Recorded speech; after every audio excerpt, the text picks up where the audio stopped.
तो सर कैसे हैं आप लोग। सर आज के इस वीडियो में हम बात करने वाले हैं अमेज़न फॉरेस्ट की। अगर अमेज़न फॉरेस्ट के बारे में आप नहीं जानते हैं तो मैं बता दूं कि अमेज़न फॉरेस्ट दुनिया का सबसे बड़ा फॉरेस्ट है। और आपकी जानकारी के लिए बता दूं कि इसका क्षेत्रफल भारत के क्षेत्रफल से भी ज़्यादा बड़ा है। तो इसके ऊपर वीडियो बनाना तो बनता है। तो आज का ये जो वीडियो है पूरी तरह से अमेज़न फॉरेस्ट के ही ऊपर होने वाला है। तो वीडियो को एंड तक ज़रूर देखिएगा क्योंकि इस वीडियो में आपको काफ़ी सारा कुछ जानने को मिलेगा। तो चलिए बिना किसी देरी के करते हैं वीडियो को स्टार्ट। ये जो फॉरेस्ट है दक्षिण अमेरिका महाद्वीप में फैला हुआ है और यह विश्व का सबसे बड़ा फॉरेस्ट है। यहाँ प्राकृतिक जीवन और परिस्थितियाँ दोनों ही अद्वितीय हैं।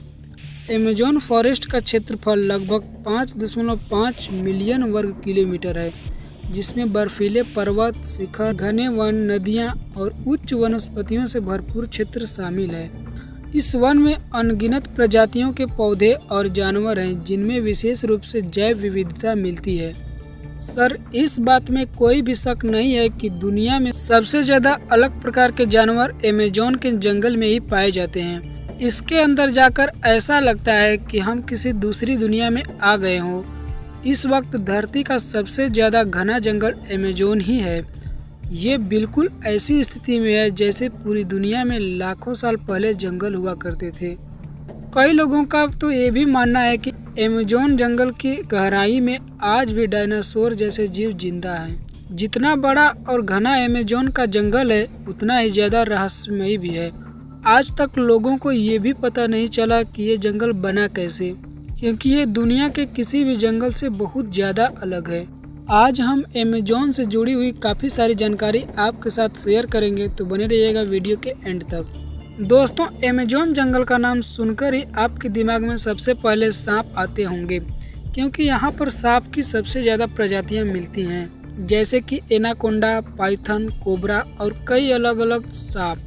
साथ ही यहाँ के जो एनाकोंडा होते हैं वो दूसरे देश के एनाकोंडा से काफ़ी ज़्यादा बड़े होते हैं। कुछ का मानना है कि अमेज़न के जंगल में प्राचीन वक्त के सांप भी मौजूद हैं, क्योंकि इसका क्लाइमेट और नेचर बिल्कुल ही अलग है। जैसे लाखों साल पहले धरती का था, उसी तरह से अमेज़न फॉरेस्ट में जाने पर आपको वही वाला फील आएगा। इस जंगल में बुलेट टेंट और साथ ही और भी कई ऐसे अनोखे जानवर हैं जो कि बस अमेज़न में ही मिलते हैं। अमेज़न में कई जानवरों पर रिसर्च की गई है, पर फिर भी आज तक अमेज़न के आधे हिस्से से भी कम हिस्से को ही हम देख पाए हैं। अमेज़न का 75% हिस्सा ऐसा है जहां आज तक कोई इंसान नहीं पहुंच पाया है, क्योंकि यह बहुत ही ज़्यादा घना है और इतने अंदर तक टेक्नोलॉजिकल सामान को ले जाना भी नामुमकिन है। और साथ ही जैसा कि हमने कहा था कि इसका क्लाइमेट लाखों साल पहले की पृथ्वी जैसा है, तो वैज्ञानिक इसके साथ छेड़छाड़ करके इसे बर्बाद करना नहीं चाहते हैं।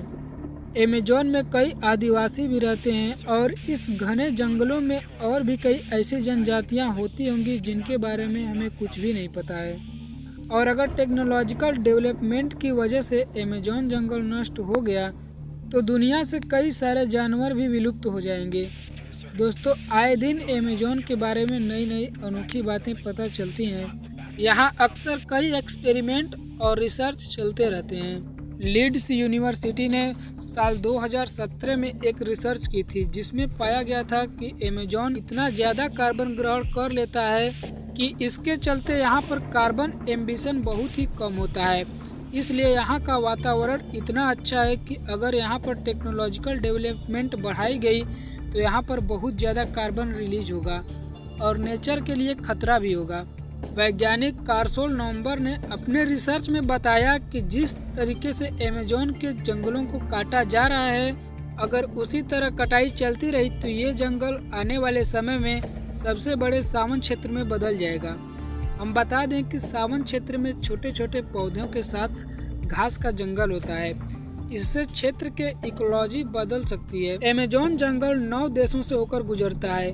इस जंगल का करीब 60% ब्राजील, 13% पेरू, 10% कोलंबिया और बाकी का हिस्सा वेनेजुएला, बोलीविया, सूरीनाम जैसे देशों से होकर गुजरता है। बता दें कि पृथ्वी पर जितने जीव हैं उसके 1/3 को एक साथ आप अमेज़न के जंगल में देख सकते हैं। यहाँ 390 अरब पेड़ हैं, जिसमें से 16,000 से भी ज़्यादा उनकी प्रजातियाँ पाई जाती हैं यहाँ पे। इतना ही नहीं, यहाँ 400 से भी ज़्यादा आदिवासी जनजाति भी रहती हैं। इन जनजातियों का बाहरी दुनिया से किसी भी तरह का कोई संबंध नहीं है। अमेज़न के जंगल में कीड़ों की भी काफ़ी चर्चा होती रहती है। माना जाता है कि यहाँ 1000 तरह के कीड़े और जंतु मिलते हैं। उनमें से कुछ ही फीसदी के बारे में अब तक वैज्ञानिकों को पता चला है। यहाँ की बुलेट एंट भी काफ़ी ज़्यादा चर्चित होती रहती है। देखने में छोटी होने वाली इन चींटियों के डंक को जहर से भी ज़्यादा खतरनाक माना जाता है। कहा जाता है कि इसके काटने पर गोली लगने जितना दर्द होता है। चींटियों के बाद यहाँ की मकड़ियों की भी चर्चा होती रहती है। यहाँ 3000 से भी ज़्यादा मकड़ियों की प्रजातियाँ पाई जाती हैं, जिसमें ज़्यादातर जहरीली होती हैं। टेरेंटुला मकड़ी को सबसे ज़्यादा खतरनाक माना जाता है। और दोस्तों, इसके पहले वाले वीडियो में मैं बताया था कि ये जो टेरेंटुला नाम की मकड़ी होती है, चाइना वाले इसको भी खा जाते हैं। इस मकड़ी के बाल भी इतना ज़्यादा खतरनाक होते हैं कि अगर ये आपकी आंखों में पड़ गए तो शीशे की तरह उसे फोड़ देंगे। जब इतने कमाल के जानवर यहाँ पाए जाते हैं तो यहाँ के बारे में कुछ खास बात तो ज़रूर होगी। दोस्तों, अब बात कर लेते हैं कि अमेज़न जंगल किस तरीके से बना। ये जानकर आप चौंक जाओगे, क्योंकि आप कह सकते हो कि अमेज़न जंगल जिस तरीके से बनाया गया है उसने आधी पृथ्वी को तबाह कर दिया।